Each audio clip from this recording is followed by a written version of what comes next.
Hey guys, welcome back to the Kingdom Vision podcast. You got Matt Parker here today flying solo again, and wanted to welcome you to week 11 or episode 11. Today we're dealing with humanity's rebellion. We're going to be talking about the Tower of Babel. And this is actually something that we talk about quite a bit on the podcast, not necessarily out of this particular text or numbers of text, where we in Genesis and things. But it's something that we do talk about quite a bit. And that's this idea that God has a plan, God has a path that he wants us to go, that he wants his kingdom to be built in. And we just have this propensity to build our own way, to do our own thing for our own purposes. And that's what we're going to talk about today. So stay tuned, and we'll be right back to share a little bit more about that today.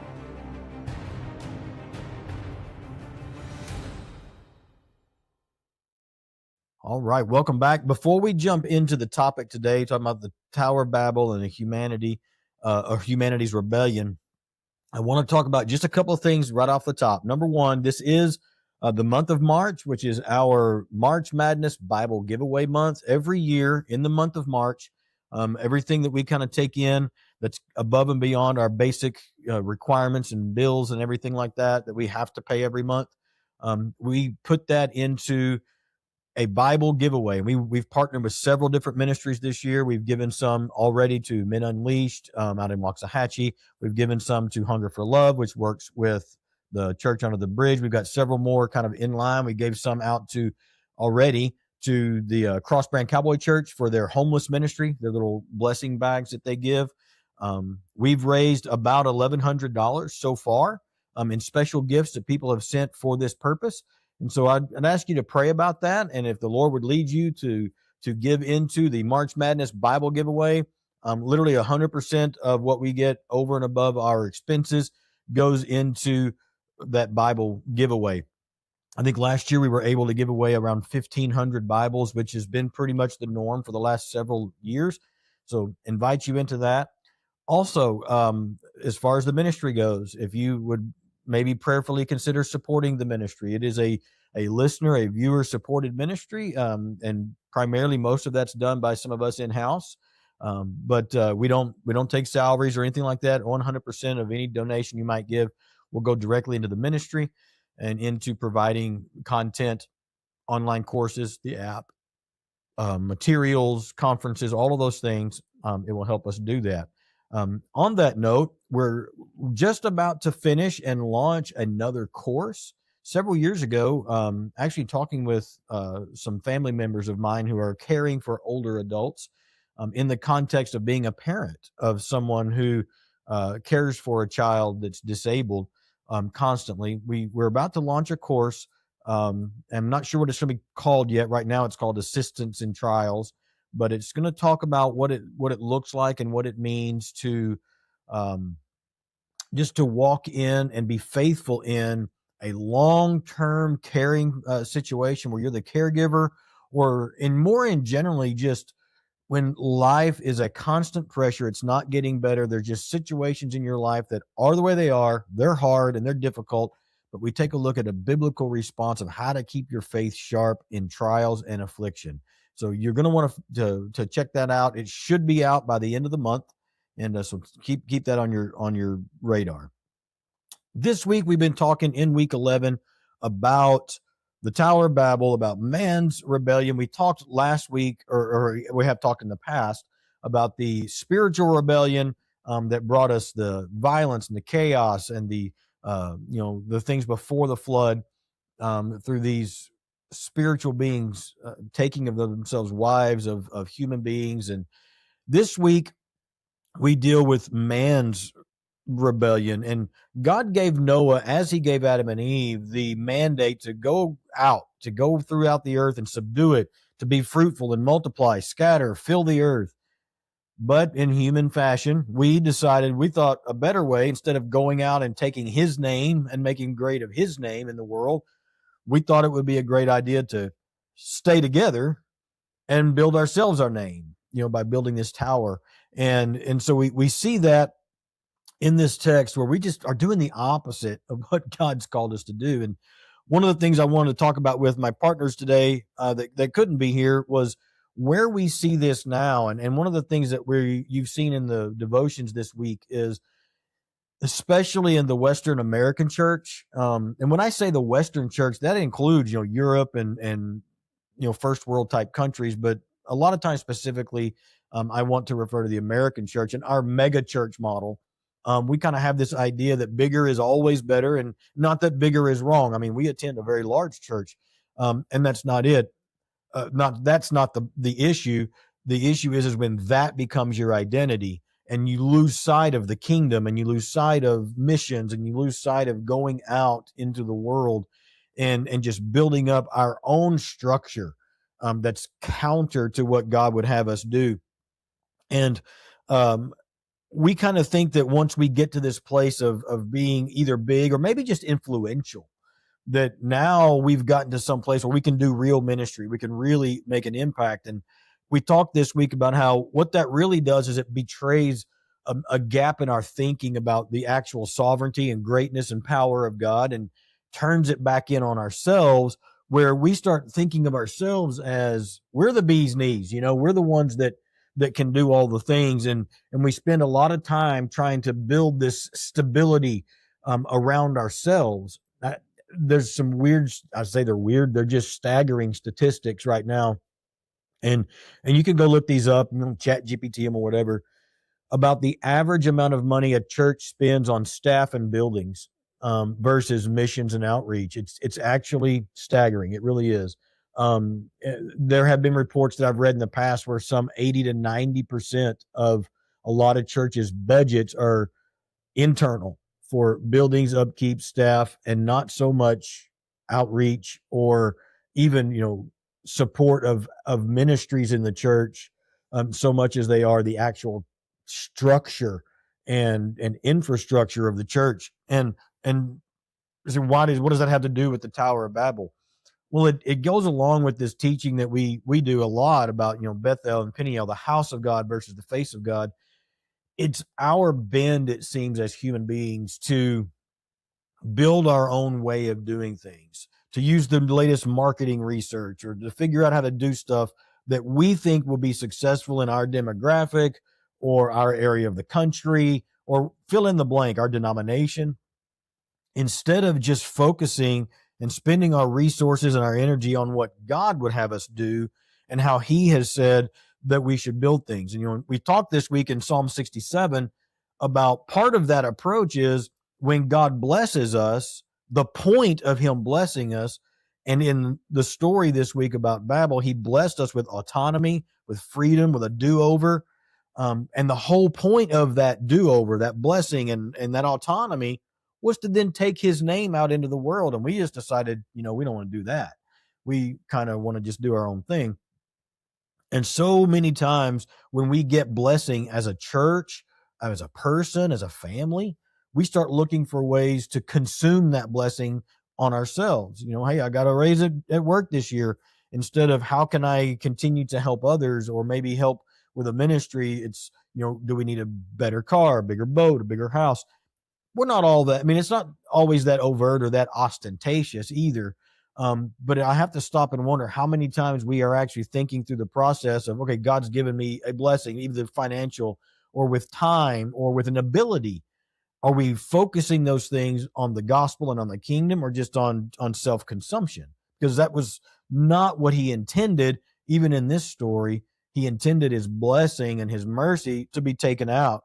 And you even talked, I believe it was yesterday on Thursday, we had a devotion about the great reversal. God had said, and that's how he did it. He reversed our rebellion. He had said, go and do, and we decided we would stay and build.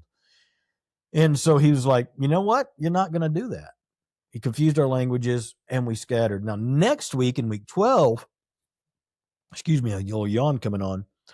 Next week in week 12, we're going to talk about what happens after a period of time when he dispersed us into the nations, And we're going to see how he ruled those nations and how he set them up, and then what went wrong in that even as well.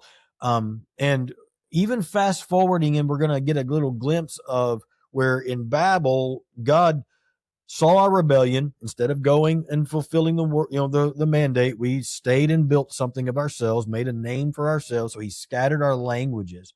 But we can fast forward over to Acts 2 and see where God begins to actually reverse this judgment that he put on us at Babel with our languages.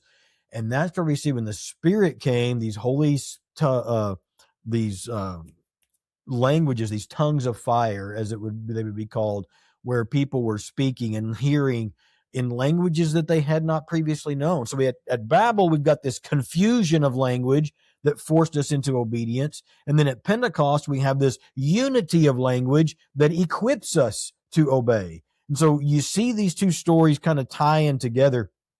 And the whole purpose of this week was to, again, just put another piece in the puzzle in this overstretching arc of what God started with, how we rebelled and broke it, and how he's continuing to redeem it.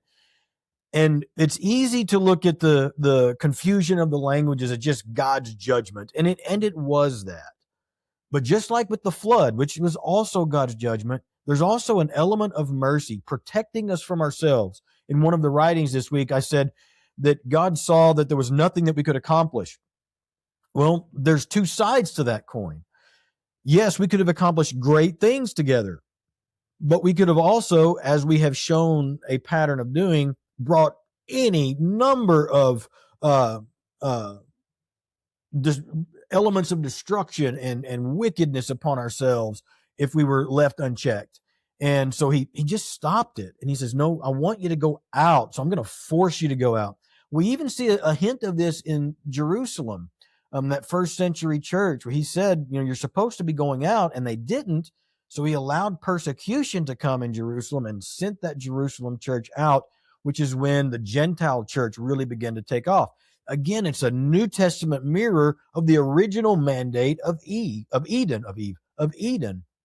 And so we wanted to just paint this picture that this is not just an isolated story.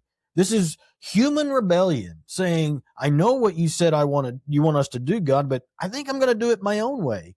And then we do it, and it's disastrous, and it's potentially harmful to the world, and it's not fulfilling the kingdom purpose. And thankfully, God's got enough grace and God has enough wisdom to step in and to keep us from ourselves. So the questions we kind of wrapped up with this week for you and I to answer is, where in our own lives are we building our own towers of Babel? What do you mean building our own towers of Babel? I mean, in what ways are you building? In what ways am I building things that make names for ourselves? Maybe it's in our church, or our ministry, our personal lives. Where is it that we're more concerned about our name than we are about God's name? I'll be frank and honest with you. I see this a lot in different churches. Our ministry's been involved in churches before where we wanted to make ourselves available for service, and or to come in and do a training, and the leadership loved the idea, loved the ministry, thought it was really great, but we're so super hesitant to let us help or to ask us to help because they were afraid that their name wasn't on it. To the point of we've made material specifically for the same material, but for this church with their cover on it because they were concerned about their name, their marketing. That's the sin of Babel. That's the thinking pattern and the logic of Babel that went wrong. I am very appreciative of Mike here at Crossbrand because he is such a kingdom thinker. If he's got a group of people or someone who, and us included, who have a niche or have a talent or a gifting and it's successful and has fruit, he just gets behind it and will use that in the body and encourage them to go out and to do and to be outside the walls. That's a kingdom mindset. That's not a Babel mindset. So many churches and people today, though, we have this Babel mindset that focuses on us, build ourselves a name, build up some constructs for ourselves to make ourselves awesome instead of making God awesome. So I invite you to do an internal audit. Where are you? Where is your church? Where is your ministry? It's something we are very concerned about here. Even at the Crucibles Fire, we intentionally take some steps to just let the Lord lead, let the Lord do and build. If he builds it to a viral sensation, great. But if he's just got 10 or 15 or 20 or 30 or 100 faithful people that we're being able to minister to, so be it. We did reach a milestone this week. We are now just over 800 users on our app. Just a few months ago, we were at 200. And so he is blessing, and that's great. But it's okay if it's not.